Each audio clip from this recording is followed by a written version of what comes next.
سلام دوستان، امیدوارم حالتون خوب باشه. امروز اومدیم این چراغ جلو رو بکنیمش. اول ما ببینیم که اینو با چی آغاز کردن. اگه این سیمال چراغ اینا با چسب چسبوندنش، اینا پشتش که معلوم باشه چی چسبوندنش. بعد بکنیمش کنیم. خب حالا این چسبا من چند اول بعد اینو بکنیمش. این شد. کنیمش. حالا بعد بریم این سیما رو اینو باز بکنیم. بریم این سیما رو چیزش کنیم. بازش کنیم. خب اینم دارم الان پیش آخری رو باز کنم. خب این پیچه رو هم باز کردیم و اوکی نذاریم اینجا. این سیما رو کدوم سیما وصل کرده بوده بکنیمش. خب من الان این ستا سیما پیدا کردم. این ستا سیم اینا وصله، باید اینا رو از اینجا جدا بکنیم. خب این دو سیما جدا کردم، الان این یکی آخری مونده باید جداش کنیم. ستا رفته داخل هم یکی کردم. این از این تمام، این کامله.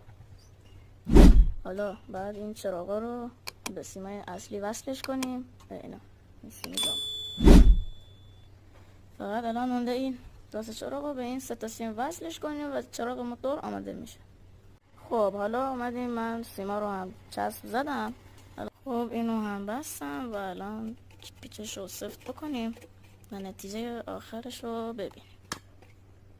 خب بچه الان من چراغ رو کامل بستم. نه الان یه روخه نهایی بینیم. الان روخه نهایی شد. این مرسی که با ما همراه بودیم، خیلی ممنون. خدا نگهدار.